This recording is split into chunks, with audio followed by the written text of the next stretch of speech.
here, I wanted to pop in and make you guys a video of me making a box from start to finish so that I could talk about all of the different elements that go into our packaging and go into how we put together boxes. So I can answer a lot of the questions that I get about packaging, about where we get our linen paper from, where we get the crinkle from, all of the different opportunities for custom branding that go into our packaging, and then also how we actually put a gift together to make sure that it looks as beautiful to the recipient as it does when it goes out the door. So let's get started. Here are our boxes.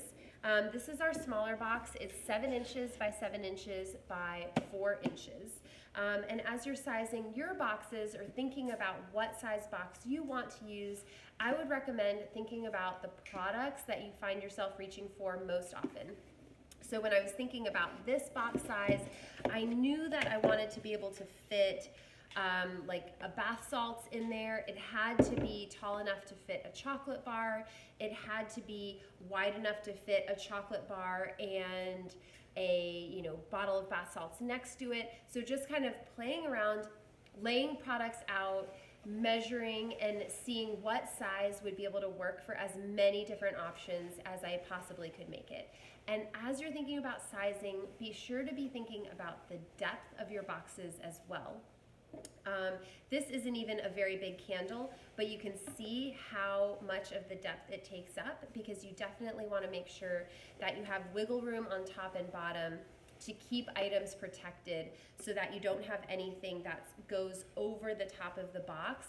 That's just asking for something to get crushed in shipping. So we go a little bit deeper than most of our products need, and that keeps even our largest products protected.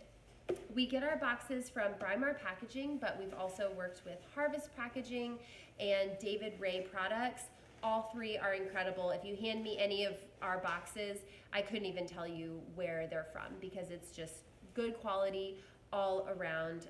So you can reach out to any of them and ask for a quote if you're looking for boxes.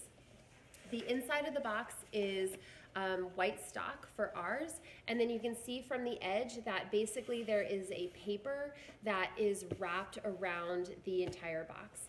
And this paper was chosen by us, so you can have your box company send you a swatch book where you look through all of the different paper that they carry based on the brand of paper, and you can choose a color that works for you. And then you can see possibly that we have a linen embossing, just a slight bit of texture. There are tons of options for texture too. Of course, you can go also with completely smooth or even a shiny finish, but we went with a matte finish with just a little bit of that linen texture added. So these are our boxes. They're what we use for all of our corporate gifts, unless you're ordering such a large number of boxes, 200 plus, that it makes sense for us to order custom boxes for you. So for anything less than that, yes, they do have our logo on them there. It's never been a huge issue before, and we just add the corporate branding in other places in the gift. So as I'm putting together the box, the next thing that we use is this paper, which is cut by our printing company exactly to size.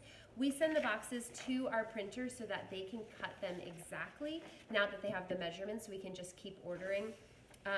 This paper can be really thick or really thin. This is sort of somewhere in between. I would say it's about a 40-pound weight. A printer paper is 12-pound weight, but we've also done like an 80-pound weight, which is almost cardstock. It has a really nice thick feel, and that was pretty fun to work with too.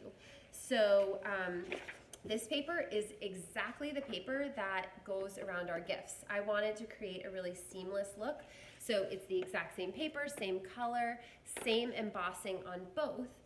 You'll just tell your printer company, we did this brand of paper in this color with this emboss, and then they can replicate it by ordering from the same paper company and then cutting it to size for you and shipping it out.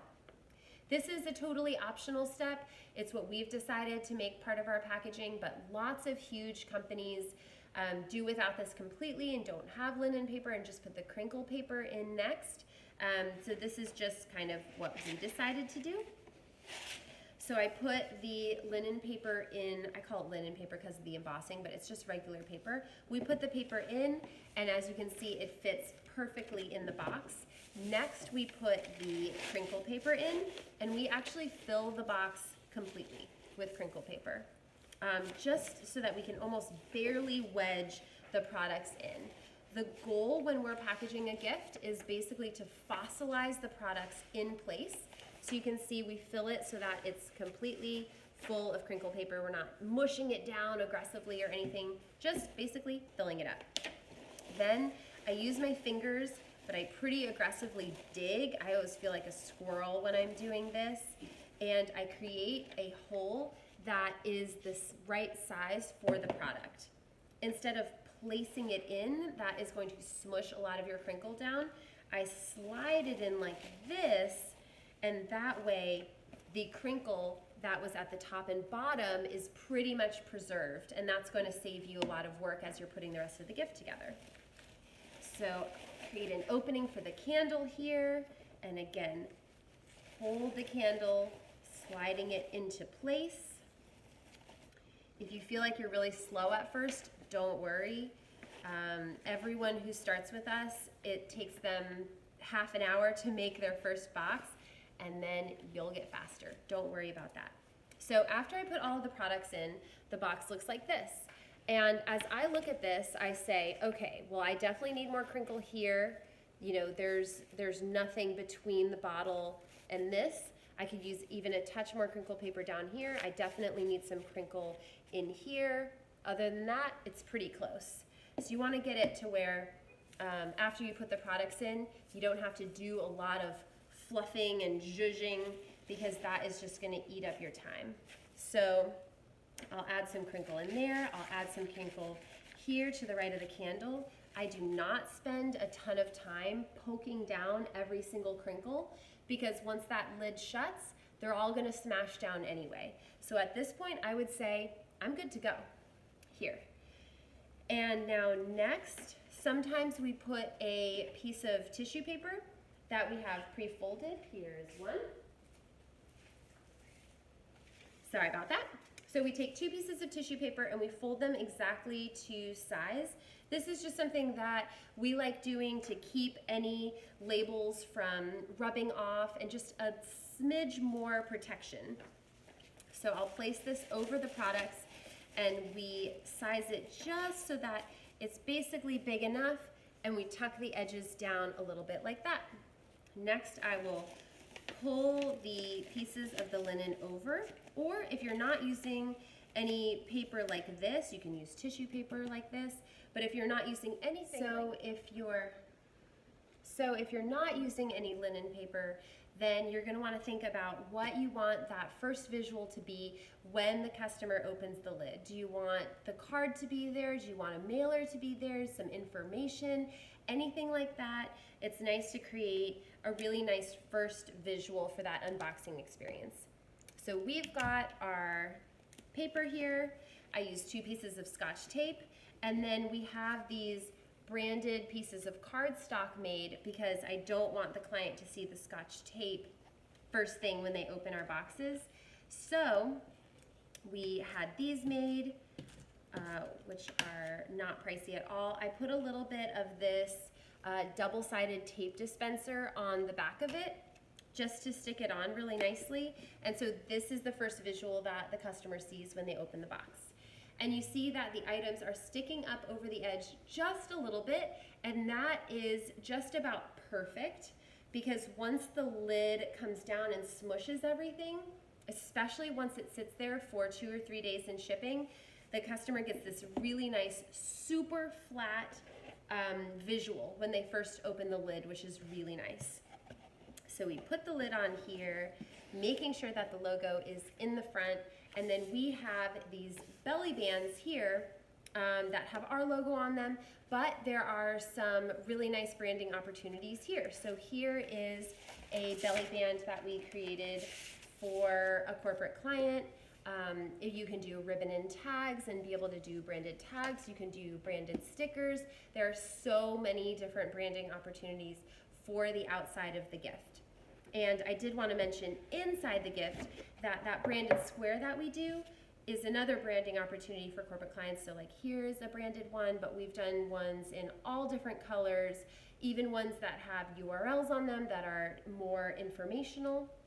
And the paper that we have cut to size can also be branded. So like here is paper that we created for a corporate gift that we did last year, which was super fun.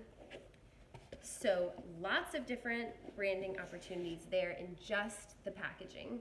Now this belly band goes on, and this is just cardstock with our logo foiled on it. You'll see it's also scored, which is when they create these creases so that it makes it easier to bend, and that just makes it easier on us, but definitely isn't mandatory. And then we wrap the band around the box, and again use this double-sided tape dispenser to tie the band across. And now there you have it. That is one completed gift ready for shipping, and you can shake this baby around and you don't hear a thing. Nothing is going to move, and it will hold everything in place even as it travels across the country. So I hope that helps. Let me know if you have any questions.